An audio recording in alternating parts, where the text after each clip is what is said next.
News. ಮೊದಲಿಗೆ headlines. EPF ಪಿಂಚಣಿದಾರರಿಗೆ ಪಿಂಚಣಿ ಹೆಚ್ಚಿಸುವುದು ಸೇರಿದಂತೆ ವಿವಿಧ ಬೇಡಿಕೆಗಳಿಗೆ ಆಗ್ರಹಿಸಿ ಎಂಪಿ ಕಚೇರಿ ಮುಂದೆ ಪ್ರತಿಭಟನೆ. ಆರ್ಟಿಪಿಎಸ್ನ 4 ಘಟಕ ಸ್ಥಗಿತ, ಉತ್ಪಾದನೆಯಲ್ಲಿ ಗಣನೀಯ ಇಳಿಕೆ. ವಿಧಾನ ಪರಿಷತ್ ಸದಸ್ಯ ಎ ವಸಂತಕುಮಾರರಿಗೆ ಸಚಿವ ಸ್ಥಾನ ನೀಡಲು ಅಭಿಮಾನಿಗಳ ಬಳಗ ಆಗ್ರಹ. ಮತ್ತು ಮಾಜಿ ಶಾಸಕ ಸೈಯದ್ ಯಾಸಿನ್ ನಿಧನ, ಗಣ್ಯರಿಂದ ಕಂಬನಿ. ಜುಲೈ 12ರಿಂದ 14ರವರೆಗೆ ದೇಶದಾದ್ಯಂತ ಪ್ರತಿಭಟನೆ ನಡೆಸಲು ಕೇಂದ್ರ ಸಮಿತಿ ನಿರ್ಧಾರವನ್ನು ಬೆಂಬಲಿಸಿ ಜಿಲ್ಲಾ ಪಿಂಚಣಿದಾರರ ಸಂಘದಿಂದ ಪ್ರತಿಭಟನೆ ನಡೆಸಿ ಸುಪ್ರೀಂ ಕೋರ್ಟ್ ತೀರ್ಪಿನಂತೆ ಮೂಲ ವೇತನದ ಆಧಾರದ ಮೇಲೆ ಪಿಂಚಣಿ ಜಾರಿಗೊಳಿಸಬೇಕು. ಪಿಂಚಣಿದಾರರ ಕುಟುಂಬಕ್ಕೆ ಉಚಿತ ವೈದ್ಯಕೀಯ ಚಿಕಿತ್ಸಾ ವ್ಯವಸ್ಥೆ ರೂಪಿಸಬೇಕು.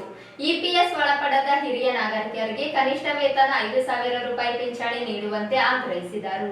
ಜುಲೈ 12ರಿಂದ 14ರವರೆಗೆ ದೇಶದಾದ್ಯಂತ ಪ್ರತಿಭಟನೆ ನಡೆಸಲು ಕೇಂದ್ರ ಸಮಿತಿ ನಿರ್ಧಾರವನ್ನು ಬೆಂಬಲಿಸಿ ಜಿಲ್ಲಾ ಪಿಂಚಣಿದಾರರ ಸಂಘದಿಂದ ಪ್ರತಿಭಟನೆ ನಡೆಸಿ ಸುಪ್ರೀಂ ಕೋರ್ಟ್ ತೀರ್ಪಿನಂತೆ ಮೂಲ ವೇತನ ಆಧಾರದ ಮೇಲೆ ಪಿಂಚಣಿ ಜಾರಿಗೊಳಿಸಬೇಕು. ಪಿಂಚಣಿದಾರರ ಕುಟುಂಬಕ್ಕೆ ಉಚಿತ ವೈದ್ಯಕೀಯ ಚಿಕಿತ್ಸಾ ವ್ಯವಸ್ಥೆ ರೂಪಿಸಬೇಕು. ಇಪಿಎಸ್ ಒಳಪಡದ ಹಿರಿಯ ನಾಗರಿಕರಿಗೆ ಕನಿಷ್ಠ 5,000 ರೂಪಾಯಿ ಪಿಂಚಣಿ ನೀಡುವಂತೆ ಆಗ್ರಹಿಸಿದರು.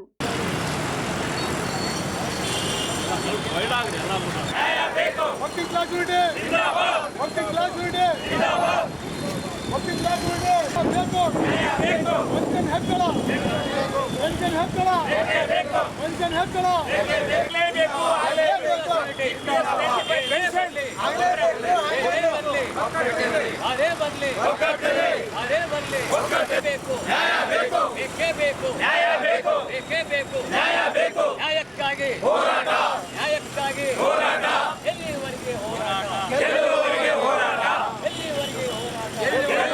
ಹೋರಾಟ, ನ್ಯಾಯಕ್ಕಾಗಿ ಹೋರಾಟ, ಹಕ್ಕಕ್ಕಾಗಿ ಹೋರಾಟ, ಪಿಂಚಣಿ ಹೆಚ್ಚಳ,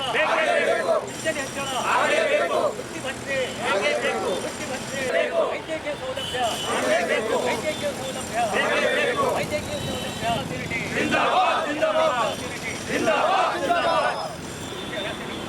ಅಂತಂದರೆ ನಾವು ಇಪಿಎಫ್ 95 ಅಡಿಯಲ್ಲಿ ಸುಮಾರು 14 ವರ್ಷದಿಂದ ಹೋರಾಟ ಮಾಡ್ತಾಯಿದ್ವಿ.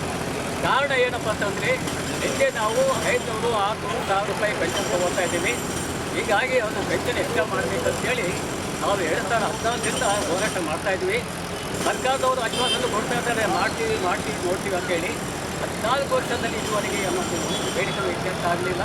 ಹೀಗಾಗಿ ನಾವು ಪ್ರತಿ ವರ್ಷ ನಾವು ಡೆಲ್ಲಿಯಲ್ಲಿ ಗಾಂಧಿನ ಮೈದಾನದಲ್ಲಿ ಜಂತರ್ ಮಂತರಲ್ಲಿ ಹೋಗಿ ಹೋರಾಟ ಮಾಡಿದ್ವಿ. ಕೊನೆಗೆ ನಾವು ಎರಡು ನೇತೃತ್ವಕ್ಕೆ ಒಂದು ನಿರ್ಧಾರಕ್ಕೆ ಬಂದಿದ್ವಿ. ಇದು ಕೊನೆಯ ಹೋರಾಟ ಅಂತ 3 ಹಂತದ ಒಂದು ಹೋರಾಟ ನಮ್ಮ ಕೇಂದ್ರ ನಾಯಕರು ಇದು ಮಾಡಿದ್ದಾರೆ. ಮೊದಲನೇದಾಗಿ 3 ದಿವಸ ಪ್ರತಿಭಟನೆ ಮಾಡಬೇಕು ನಮ್ಮ ಅಂತೇಳಿ. ಇವತ್ತು ದಿವಸ ಆರಂಭ ಇದೆ. ನಾಳೆ ಮತ್ತು ನಾಡಿನ 2 ದಿವಸ ಹೆಚ್ಚಿನ ಪ್ರಮಾಣದಲ್ಲಿ ಇದು ಸಾಂಕೇತಿಕ ಒಂದು ಪ್ರತಿಭಟನೆ ಅನಿವಾರ್ಯ ಇದೆ. ಅಂತೇಳಿ ಲಿಮಿಟೆಡ್ ಎಲ್ಲ ಬಂದ್ವಿ. ನಾಳೆ ಹೆಚ್ಚಿನ ಬಂದ್ವಿ, ನಾಳೆಯಿಂದ ಹೆಚ್ಚಿನ ದೊಡ್ಡ ಪ್ರಮಾಣದಲ್ಲಿ ಬರ್ತೀವಿ. ಈ ರೀತಿಯಾಗಿ ಎಲ್ಲ ಕಡೆ ನಿಮ್ಮ ಅನುಕೂಲತಕ್ಕಂಥ 9ನೇ ತಾರೀಕಿನಿಂದ 19ನೇ ತಾರೀಕಿನವರೆಗೆ 3 ದಿವಸ ಪ್ರತಿಭಟನೆ ಮಾಡುವಂಥ ನಮ್ಮ ಕೇಂದ್ರ ಆದೇಶ ಇದೆ. ಅದರ ಪ್ರಕಾರ ನಾವು ಇವತ್ತು ಪ್ರತಿಭಟನೆ ಮಾಡ್ತೀವಿ. ಈ ಪ್ರತಿಭಟನೆ ಮುಗಿದ ನಂತರ 25 ಇದೇ ತಿಂಗಳ 25ನೇ ತಾರೀಕಿನ ಭವಿಷ್ಯ ನಿಧಿ ಕಾರ್ಯಾಲಯದಲ್ಲಿ ಲಾಕ್ಔಟ್ ಕಾರ್ಯಕ್ರಮ ಮಾಡ್ತೀವಿ. ದೇವದರು CBD ಕಾರ್ಯಾಲಯ ಆ ಕಡೆ ಅಲ್ಲಿ ಅವ್ರು ಲಾಕ್ಡೌನ್ ಮಾಡ್ತಾರೆ. ಎಲ್ಲೆಲ್ಲಿ ಮಿನಿಸ್ಟರ್ಸ್ ಅವ್ರ ಮನೆ ಮುಂದೆ ಹೋಗ್ತಕ್ಕಂಥ ಈ ರೀತಿ ಆದಂಥ ಯೋಜನೆ ಕೊಟ್ಟಿದ್ದಾರೆ. 3ನೇದಾಗಿ ಕೊನೆಯ ಹೋರಾಟ ಹೋರಾಟ ಎಂತಂದರೆ ನಾವು ಆತ್ಮಾಹುತಿ ಮಾಡ್ಕೊಳ್ಳಿಕ್ಕೆ ನಮ್ಮ ಮುಖ್ಯಮಂತ್ರಿ ನಾಯಕರಾದ ಅವರು ತಯಾರಾಗಿದ್ದಾರೆ. ಅವರು ಸತ್ಯಾಗ್ರಹ ಸತ್ಯಾಗ್ರಹ ಮಾಡ್ಬೋದು, ಆತ್ಮಹತ್ಯೆ ಮಾಡ್ಬೋದು, ಆತ್ಮಾಹುತಿ ಮಾಡ್ಬೋದು, ಏನಾದರೂ ಒಂದು ಮಾಡಿ ನಮ್ಮ ಆತ್ಮಸಮರ್ಪಣೆ ಮಾಡಬೇಕಂತ ನಿರ್ಧಾರಗೊಂಡಿದೆ.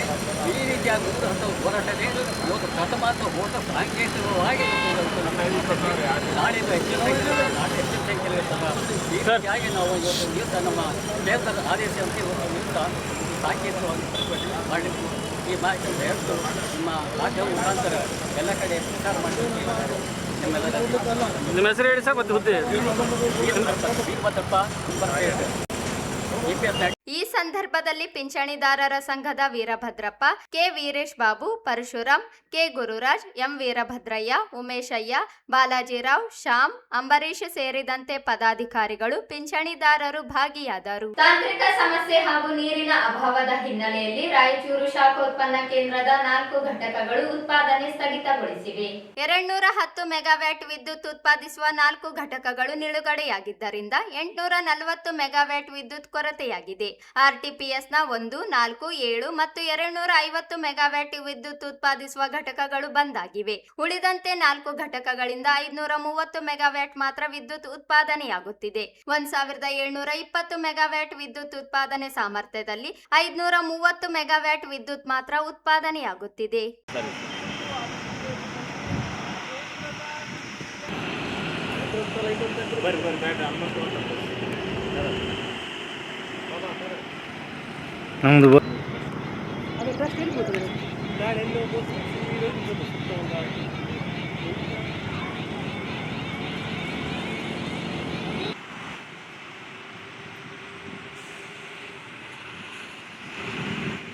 ವಿಧಾನ ಪರಿಷತ್ ಸದಸ್ಯ ಎ ವಸಂತಕುಮಾರ್ ಇವರಿಗೆ ಸಚಿವ ಸ್ಥಾನ ನೀಡುವ ಮೂಲಕ ಪಕ್ಷದ ಸಂಘಟನೆ ಅಭಿವೃದ್ಧಿಗೆ ಒತ್ತು ನೀಡುವ ಜೊತೆಗೆ ಜಿಲ್ಲೆಗೆ ಪ್ರಾತಿನಿಧ್ಯ ನೀಡಬೇಕು ಎಂದು ಅಭಿಮಾನಿ ಬಳಗದ ಅಭಿಷೇಕ್ ಆಲ್ಕೋಡ ಆಗ್ರಹಿಸಿದರು. ಅವರಿಂದು ಮಾಧ್ಯಮಗೋಷ್ಠಿ ಉದ್ದೇಶಿಸಿ ಮಾತನಾಡಿ, ದಶಕಗಳಿಂದ ಕಾಂಗ್ರೆಸ್ ಪಕ್ಷದ ನಿಷ್ಠಾವಂತ ಕಾರ್ಯಕರ್ತರಾಗಿ ಆರ್ಡಿಎ ಕಾಡಾ ಸೇರಿದಂತೆ ಕೆಪಿಸಿಸಿ ಕಾರ್ಯಾಧ್ಯಕ್ಷರಾಗಿಯೂ ಸೇವೆ ಸಲ್ಲಿಸಿದ್ದಾರೆ.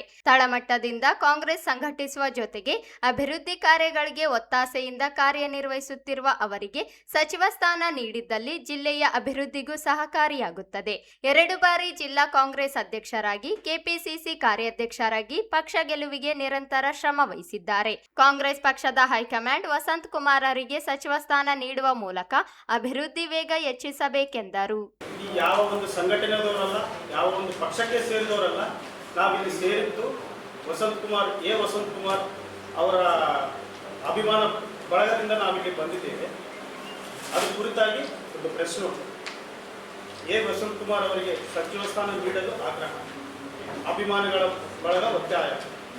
ಹಿಂದುಳಿದ ಕಲ್ಯಾಣ ಕರ್ನಾಟಕ ಭಾಗದ ಹಿರಿಯ ಕಾಂಗ್ರೆಸ್ ನಾಯಕ ಹಾಗೂ ವಿಧಾನ ಪರಿಷತ್ ಸದಸ್ಯರಾದ ವಸಂತಕುಮಾರ್ ಅವರಿಗೆ ರಾಜ್ಯ ಸಚಿವ ಸಂಪುಟದಲ್ಲಿ ಸ್ಥಾನ ನೀಡಿ ರಾಯಚೂರು ಜಿಲ್ಲೆಗೆ ಸಚಿವ ಸ್ಥಾನ ಕಲ್ಪಿಸುವ ಮೂಲಕ ಈ ಭಾಗಕ್ಕೆ ನ್ಯಾಯ ಒದಗಿಸಬೇಕೆಂದು ವಸಂತಕುಮಾರ್ ಅಭಿಮಾನ ಬಳಗ ಮಾಧ್ಯಮಗಳ ಮೂಲಕ ಮುಖ್ಯಮಂತ್ರಿ ಹಾಗೂ ಕಾಂಗ್ರೆಸ್ ಹೈಕಮಾಂಡಿಗೆ ಆಗ್ರಹಿಸುತ್ತೇವೆ.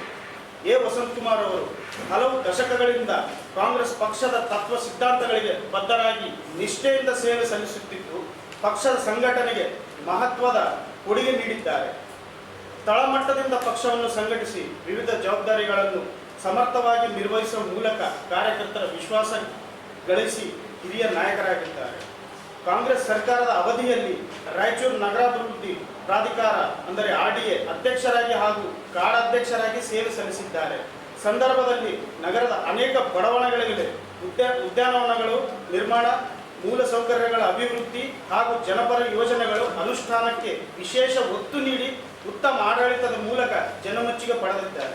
ಪಕ್ಷದ ಹೈಕಮಾಂಡ್ ನೀಡಿದ ಪ್ರತಿಯೊಂದು ಜವಾಬ್ದಾರಿಯನ್ನು ಯಶಸ್ವಿಯಾಗಿ ನಿರ್ವಹಿಸುವವರು ಪ್ರಸ್ತುತ ವಿಧಾನ ಪರಿಷತ್ ಸದಸ್ಯರಾಗಿಯೂ ಜಿಲ್ಲೆಯ ಅಭಿವೃದ್ಧಿಗೆ ಆದ್ಯತೆ ನೀಡಿದ್ದಾರೆ.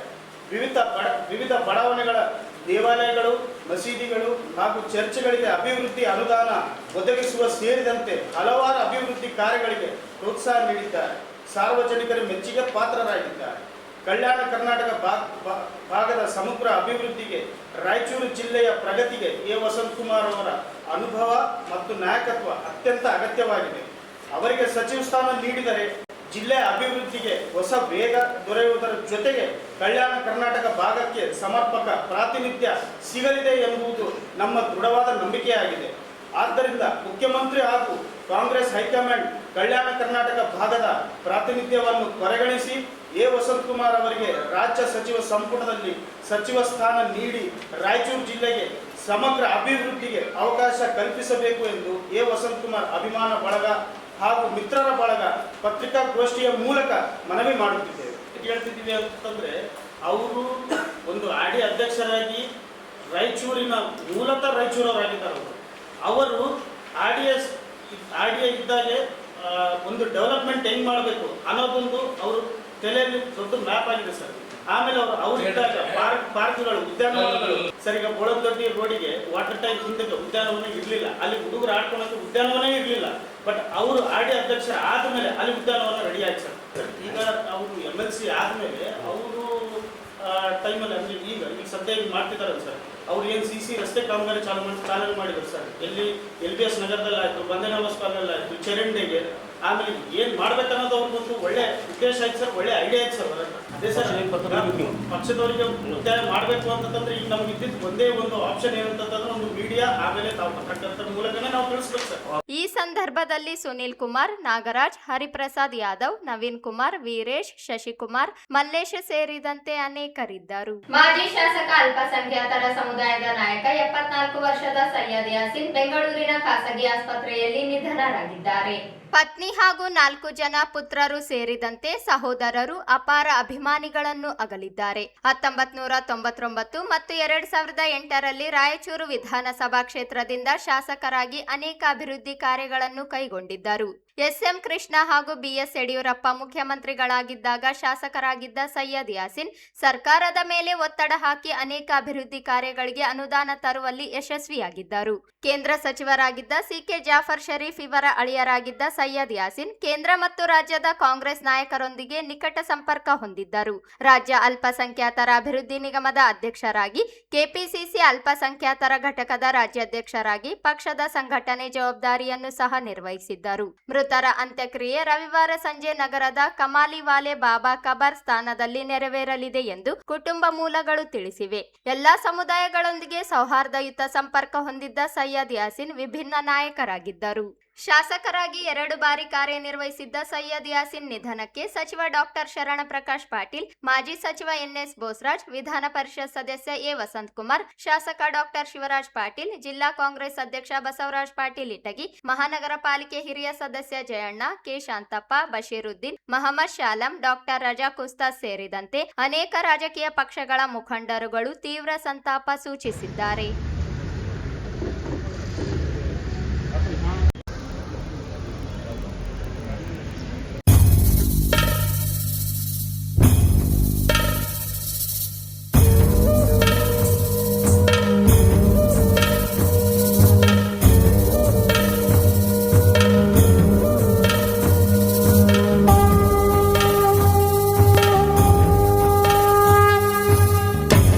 చుక్కలోకెక్కినాడు చక్కనోడు, ఎప్పటికీ ఎవ్వరికి చిక్కనోడు.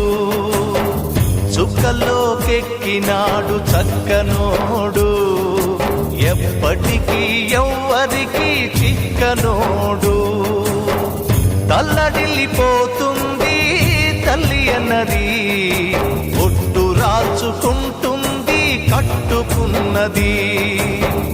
పాడెత్తడానికే స్నేహమన్నది, పొరివి పెట్టడానికే కొడుకు ఉన్నది.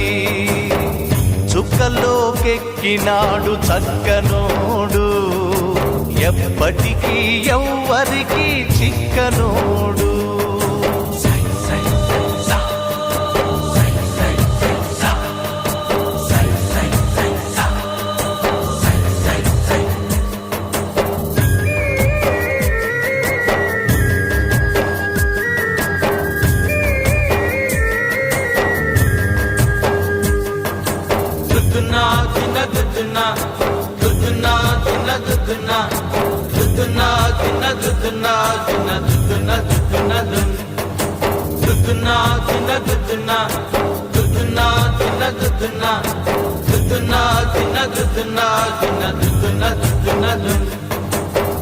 పోయినోడు ఇకరాడు, ఎవడికెవడు తోడు, ఉన్నవాడు పోయినోడి గురుతు నిలుపుతాడు.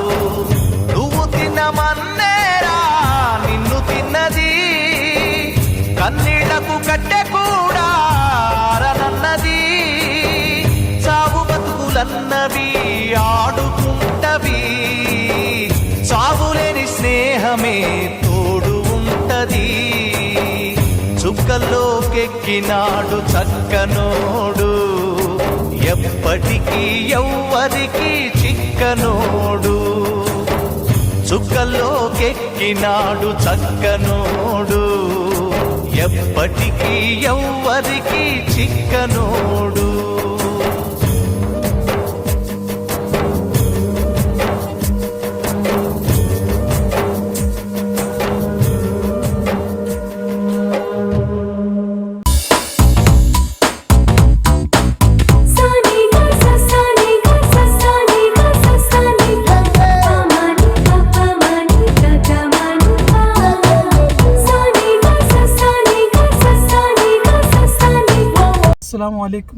अस्सलाम वालेकुम। आज बड़े अफसोस के साथ ये कहना है कि जनाब सैयद यासीन साहब एक्स MLA रायचूर आज इस दुनिया से रुखसत हो चुके हैं। मैं अल्लाह से दुआ मांगता हूँ कि अल्लाह उनकी मग़फ़िरत अता फ़रमाए और जन्नत में आला मुक़ाम अता फ़रमाए, उनके घर वालों को सब्र अता फ़रमाए। जनाब यासीन साहब को इस शहर कभी नहीं भूलेगा, क्योंकि उनके खिदमात कौम के लेके उनकी फ़िक्र हमेशा ये शहर याद रखेगा। सर आपको बस मैं दोबारा अल्लाह से दुआ मांगता हूँ कि अल्लाह उनकी मग़फ़िरत फरमाए, जन्नत में आला मुक़ाम फरमाए। आमीन सुम्मा आमीन। अल्लाह हाफिज़। रायचूर का आज बहुत बड़ा नुकसान हो गया। हमारे रायचूर के बहुत बड़े कायद सैयद यासीन साहब इस दुनिया से रुखसत फरमाए।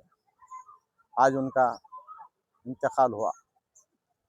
रायचूर में यासीन साहब एक ऐसी शख्सियत थी कि रायचूर की आवाम सब जानती। आज ऐसी चीज़ हैदराबाद कर्नाटक में ऐसी चीज़ गंवा ली है हम। बहुत बड़ा नुकसान हुआ रायचूर में। एक मुसलमानों को चाहने वाला लीडर, मुसलमानों के दिलों को जीता हुआ लीडर, मुसलमानों के वास्ते बहुत कुछ यासीन साहब रायचूर को कर चुका है। यासीन साहब की जैसी शख्सियत फिर पैदा होना, वैसी शख्सियत भी रायचूर में आना, हमारी तो नस्ल ख़त्म हो जाती। वैसा शख्सियत भी रायचूर में पैदा होने वाले नहीं है। बहुत बड़ा नुकसान हुआ रायचूर हैदराबाद कर्नाटक में।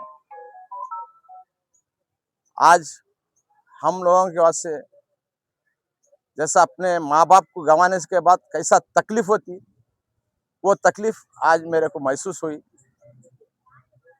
मैं अपने वो वालदा को गंवाया, जो तकलीफ महसूस करा था, आज यासीन साहब जाने के बाद मैं वो तकलीफ महसूस कर रहा हूँ।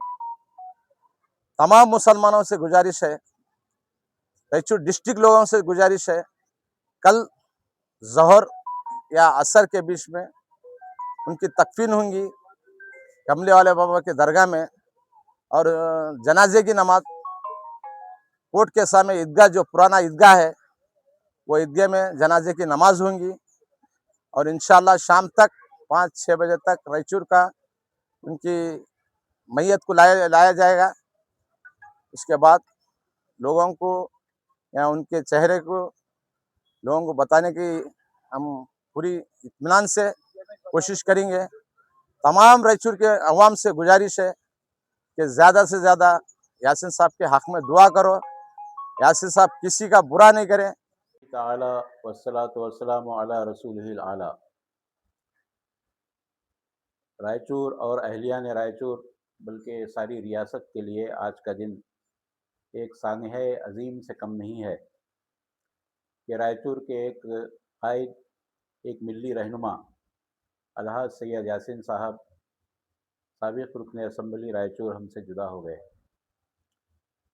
हैदराबाद कर्नाटक के लिए बिलखुसूस और रायचूर के लिए एक अजीम मिली नुकसान मैं इसको करार देता हूँ।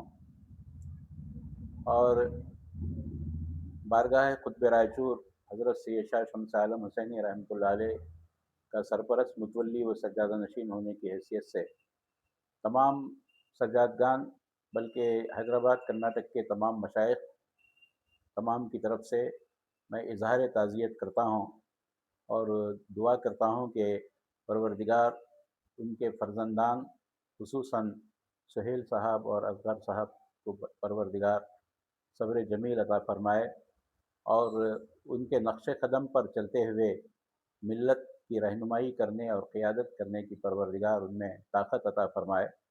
सैयद सुहेल और सैयद अज़हर पर अब अवाम की नज़र लगी हुई है कि वो कौम की क़ियादत के लिए आगे आएँ और अपने वालिद मोहतरम के बनाए हुए नक्श कदम पर चलकर मिल्लत की रहनुमाई करें। अलहाज क़मरुल इस्लाम साहब के बाद हैदराबाद कर्नाटक में एक नामी गिरामी और एक पुरवज़ा और एक पुरअसर शख्सियत का नाम अलहाज सैयद यासीन था। आज वो हमसे जुदा हो गए। इसको मैं बहुत बड़ा सानिहा और एक बड़ा नुकसान समझता हूँ। परवरदिगार उनके लिए खैर फरमाए, आलम बरज़ख में परवरदिगार उन पर रहम फरमाए और उनके मुतल्लिक़ीन और हम सबको परवरदिगार सब्र जमील की तौफ़ीक़ अता फरमाए। व सल्लल्लाहु ताला अला खैर खल्क़िही सय्यदना मौलाना मुहम्मदिन व आलिहि व अस्हाबिही अजमईन बिरहमतिका या अरहमर राहिमीन। ಕೊನೆಯಲ್ಲಿ ಮತ್ತೊಮ್ಮೆ ಹೆಡ್ಲೈನ್ಸ್. ಇಪಿಎಫ್ ಪಿಂಚಣಿದಾರರಿಗೆ ಪಿಂಚಣಿ ಹೆಚ್ಚಿಸುವುದು ಸೇರಿದಂತೆ ವಿವಿಧ ಬೇಡಿಕೆಗಳಿಗೆ ಆಗ್ರಹಿಸಿ ಎಂಪಿ ಕಚೇರಿ ಮುಂದೆ ಪ್ರತಿಭಟನೆ. ಆರ್ಟಿಪಿಎಸ್ನ 4 ಘಟಕ ಸ್ಥಗಿತ, ಉತ್ಪಾದನೆಯಲ್ಲಿ ಗಣನೀಯ ಇಳಿಕೆ. ವಿಧಾನ ಪರಿಷತ್ ಸದಸ್ಯ ಎ ವಸಂತ್ ಕುಮಾರರಿಗೆ ಸಚಿವ ಸ್ಥಾನ ನೀಡಲು ಅಭಿಮಾನಿಗಳ ಬಳಗ ಆಗ್ರಹ. ಮತ್ತು ಮಾಜಿ ಶಾಸಕ ಸೈಯದ್ ಯಾಸಿನ್ ನಿಧನ, ಗಣ್ಯರಿಂದ ಕಂಬನಿ. ಇದಿಷ್ಟು ಇವತ್ತಿನ ಸುದ್ದಿಗಳು. ಪ್ರಮುಖ ಸುದ್ದಿಗಳಿಗಾಗಿ ನೋಡ್ತಾ ಇರಿ ಮೆಘಾ ನ್ಯೂಸ್.